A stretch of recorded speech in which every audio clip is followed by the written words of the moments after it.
कथा सुरू करण्यापूर्वी प्रथम देवांना नमस्कार. सर्वप्रथम श्री गणेशाला नमस्कार असो. हे एकदंत विघ्नहर्ता गणराया, या ग्रंथात कोणतेही अडथळे येऊ देऊ नकोस. मला ही कथा व्यवस्थितपणे पूर्ण करायची शक्ती दे. नंतर देवी सरस्वतीला नमस्कार. हे विद्या देणाऱ्या सरस्वती माता, तू मला योग्य शब्द आणि बुद्धी दे, जेणेकरून मी ही पवित्र कथा नीट वाचू शकेन. त्यानंतर आपल्या गुरूंना, श्रीरामांना, सीतामातेला आणि पांडुरंगालाही नमस्कार. कारण कोणतंही चांगलं काम सुरू करण्यापूर्वी देव आणि गुरूंचा आशीर्वाद आवश्यक मानला जातो. ग्रंथकार म्हणतो, मी काही मोठा ज्ञानी नाही, हे सर्व देवांच्या कृपेने होत आहे. या कथेचा खरा करता परमेश्वर आहे, मी फक्त माध्यम आहे. यानंतर तो सांगतो की आता अधिक मास महात्म्यमची ही कथा सांगणार आहे. ही कथा प्राचीन पद्मपुराणात सांगितलेली आहे. एकदा अनेक महान ऋषीमुनी एका पवित्र स्थळी नैमिषारण्य नावाच्या जंगलात एकत्र जमले होते. ते साधे लोक नव्हते, ते खूप मोठे तपस्वी, ज्ञानी, योगी, तेजस्वी संत होते. काही ऋषी हरिद्वारावरून आले होते, काही कुरुक्षेत्रातून. त्यांच्या चेहऱ्यावर शांतता होती आणि त्यांच्या आशीर्वादानं गरिबालाही सुख मिळू शकत होतं. अनेक ऋषी एकत्र बसले आणि त्यांनी विचारमंथन सुरू केलं. त्यांच्या मनात एक मोठा प्रश्न होता, कलियुगात माणसाचं कल्याण कसं होणार? एक ऋषी म्हणाले, आजच्या काळात लोकांचं आयुष्य खूप कठीण झालं आहे. लोक गरिबीने त्रस्त आहेत, शरीरात आजार आहेत, कामधंदा, संसार, चिंता यातच आयुष्य जातं. दुसरे ऋषी म्हणाले, पूर्वी लोक तीर्थयात्रा करायचे, तप करायचे, मोठे यज्ञ करायचे. पण आता सामान्य माणसाला ते शक्य नाही. त्यांच्याकडे वेळ नाही, पैसा नाही आणि शरीरात शक्तीही नाही. कुणी म्हणालं, जर एखादा मनुष्य देवाचं नामस्मरण करायला बसला तरी संसारातील कामं त्याला मोकळा वेळ देत नाहीत. दुसरे म्हणाले, तीर्थयात्रा करायला गेलं तर शरीर आजारी असतं, पैसे नसतात, घरची जबाबदारी असते.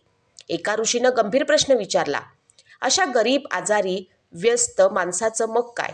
त्याला पुण्य कसं मिळणार? पापापासून सुटका कशी होणार? ते पुढे म्हणाले, जर एखाद्याला दान करायचं असेल तर पैसे हवेत, पूजा करायची असेल तर वेळ हवा, तप करायचं असेल तर शक्ती हवी. पण कलियुगातील लोकांकडे हे सगळं कमी आहे.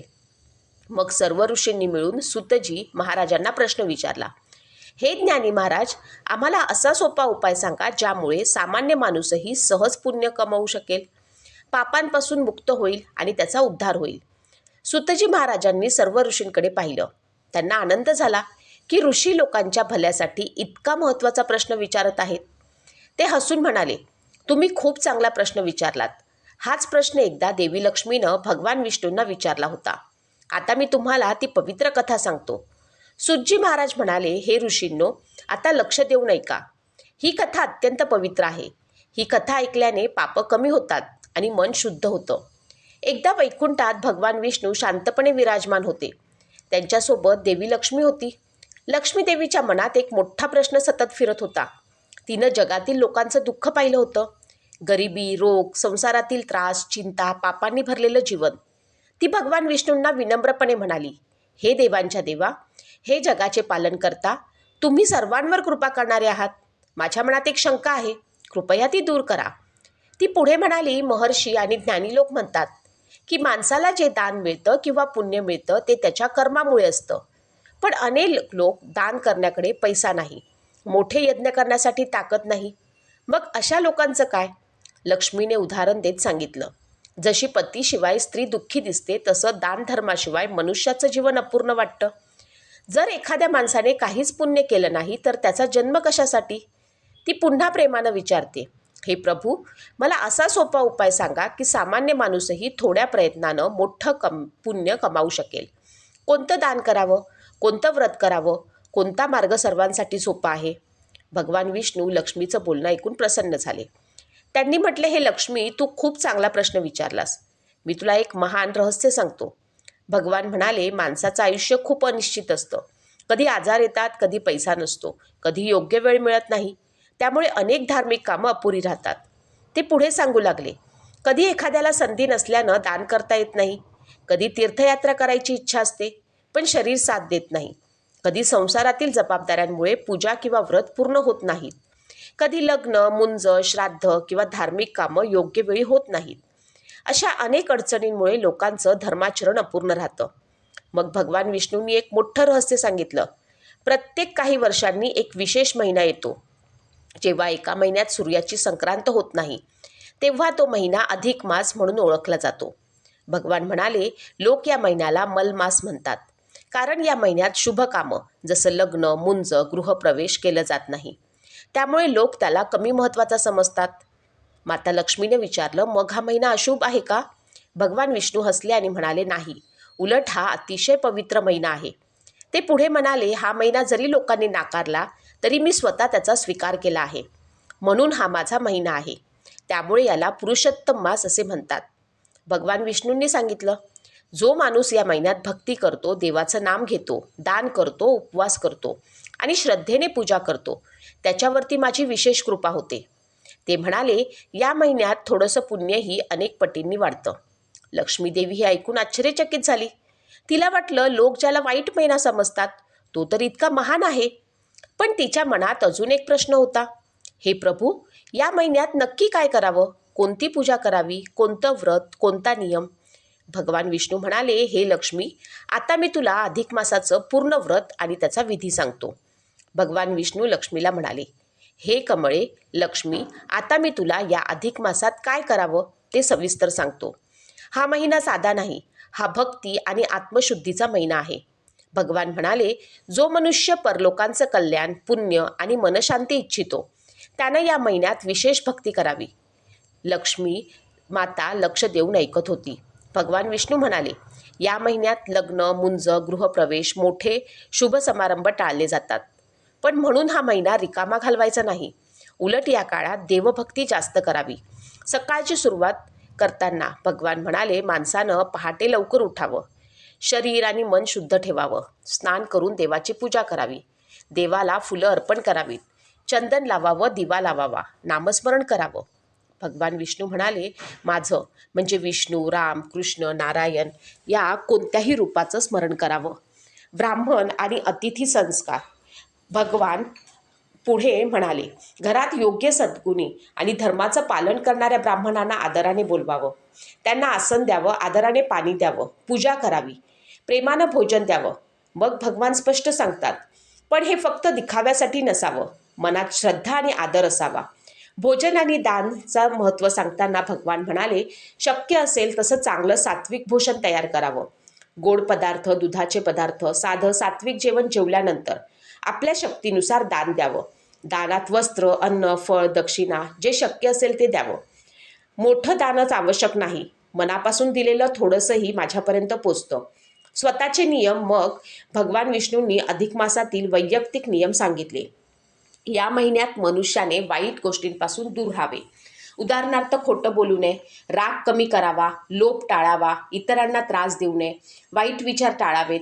भगवान म्हणाले, साधं जीवन जगावं, शक्य असल्यास उपवास किंवा अल्पभोजन करावं. काही लोक दिवसातून एकदाच जेवतात, काही सात्विक आहार घेतात. पण महत्त्वाचं म्हणजे भक्ती आणि संयम. व्रताचं फळ.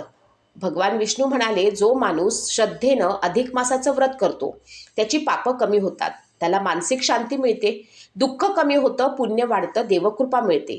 हा महिना लोकांनी मलमास म्हणून कमी लेखला, पण मी त्याला स्वतःचं स्थान दिलं आहे, त्यामुळे हा पुरुषोत्तम मास झाला. लक्ष्मीदेवी हे सगळं ऐकून प्रसन्न झाली. पण तिच्या मनात अजून एक शंका होती. ती म्हणाली, हे प्रभू, जर ब्राह्मण इतके श्रेष्ठ असतील तर काही ब्राह्मण गरीब का असतात? काही ठिकाणी ते दुःखी दिसतात. भगवान विष्णू म्हणाले, हा प्रश्न खोल आहे. आता मी तुला 4 युगांचा इतिहास सांगतो. लक्ष्मी देवीनं भगवान विष्णूंना विचारलं, हे प्रभू, तुम्ही ब्राह्मणांना इतकं महत्त्व देता, त्यांना तुमचं मुख म्हणता, मग काही ब्राह्मण गरीब, दुःखी किंवा भटकताना का दिसतात? भगवान विष्णू शांतपणे हसले आणि म्हणाले, हे लक्ष्मी, याचं कारण समजण्यासाठी तुला 4 युगांचा धर्म समजावा लागेल. मग भगवानांनी सृष्टीच्या सुरुवातीची कथा सांगायला सुरुवात केली. सृष्टीची सुरुवात कशी झाली? भगवान म्हणाले, जेव्हा कृत, त्रेता, द्वापार आणि कलियुग निर्माण झाले तेव्हा प्रत्येक युगासाठी वेगळा धर्म आणि जीवन पद्धती ठरवली गेली. 4 वर्ण आणि त्यांचे कर्तव्य ठरले. त्या काळात धर्म, पूजा, सत्य आणि नियमांना खूप महत्त्व होतं. विशेषतः ब्राह्मणांचं काम होतं वेद शिकणं, पूजा करणं, लोकांना धर्म शिकवणं आणि साधं जीवन जगणं. कृतयुगामध्ये सर्वात पवित्र काळ. कृतयुगामध्ये लोक अत्यंत धार्मिक होते. त्या काळात ब्राह्मण रोज स्नान करायचे, संध्यावंदन करायचे, वेदांचा अभ्यास करायचे, पूजापाठ करायचे, त्यांना उपजीविकेची चिंता करावी लागत नव्हती. राजे स्वतः त्यांची काळजी घ्यायचे. ब्राह्मणांनी काही मागायच्या आधीच राजे त्यांना आवश्यक वस्तू देत असत. म्हणून त्यांचं लक्ष फक्त धर्म आणि ज्ञानावरती असायचं. त्रेतायुगामध्ये थोडा बदल झाला. त्रेतायुग आलं आणि धर्मात थोडा बदल झाला. आता ब्राह्मणांनी आपलं काम पूर्ण केल्यावरती राजाकडे जाऊन गरजा सांगाव्या लागत. राजे त्यांचा आदर करत आणि मदतही करत. पण कृतयुगा इतकी सहज व्यवस्था उरली नव्हती. द्वापार युगामध्ये आणखी बदल झाले. द्वापार युगामध्ये धर्म अजून कमी झाला. राजे यज्ञ करायचे, पण परिस्थिती बदलली होती. ब्राह्मणांना देशोदेशी फिरावं लागे, यज्ञासाठी जावं लागे. धनाची अपेक्षा वाढली. हळूहळू लोक संसार, पैसा आणि स्वार्थामध्ये जास्त गुंतू लागले. धर्मापेक्षा संपत्ती महत्त्वाची वाटू लागली. कलियुग हे सर्वात कठीण काळ. आता कलियुगामध्ये धर्म सर्वात कमी झाला आहे. लोक पैशामागे धावतात, संसारात अडकले आहेत, शरीराने अशक्त झाले आहेत, मनाने अस्थिर झाले आहेत.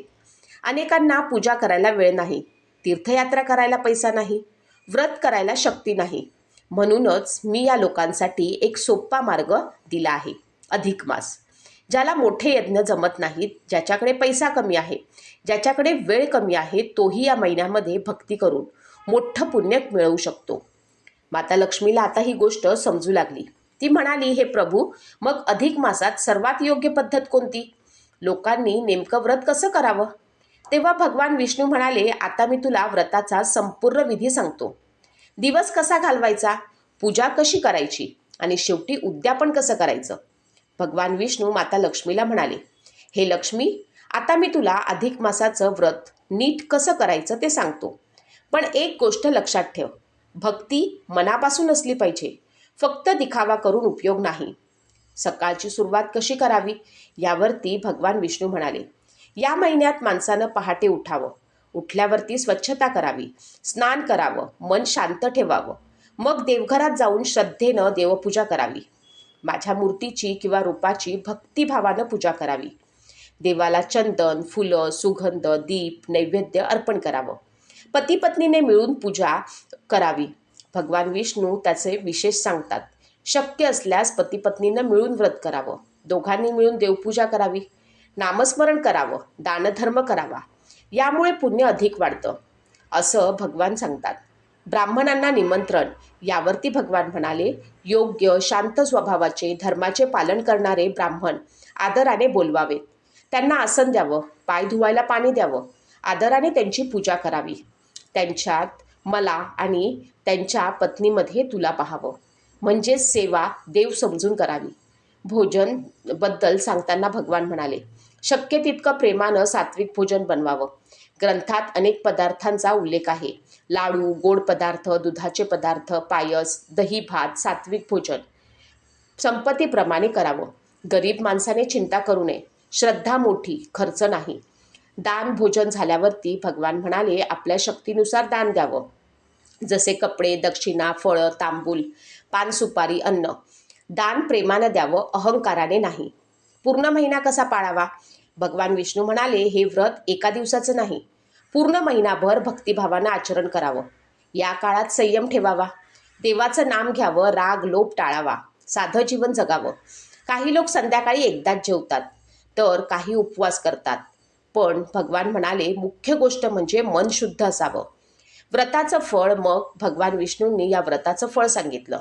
जो श्रद्धेने अधिक मासाचं व्रत करतो, त्याचे दोष आणि पापं धुतली जातात. त्याला देवकृपा मिळते, आयुष्यात शांती येते, दुःख कमी होतं, पुण्य वाढतं. भगवान म्हणाले, शेवटी असा भक्त माझ्या धामाला म्हणजे वैकुंठाला प्राप्त होतो. हे सगळं ऐकून देवी लक्ष्मी खूप आनंदी झाली. तिला समजलं की अधिक मास हा लोकांच्या उद्धारासाठी दिलेला विशेष काळ आहे. सूतजी महाराज ऋषींना म्हणाले, हे ऋषींनो, भगवान विष्णूंनी लक्ष्मीला अधिक मासाचं हे महान महात्म्य सांगितलं. जो श्रद्धेने हे ऐकतो आणि आचरण करतो त्याचं कल्याण होतं. शेवटी ग्रंथकार सांगतो, अधिक मासाचं व्रत करणाऱ्या स्त्री पुरुषांना दारिद्र्य, दुःख, संकट कमी होतात, त्यांना शुभ फळ मिळतं. अशा प्रकारे अधिक मास महात्म्य पहिला अध्याय पूर्ण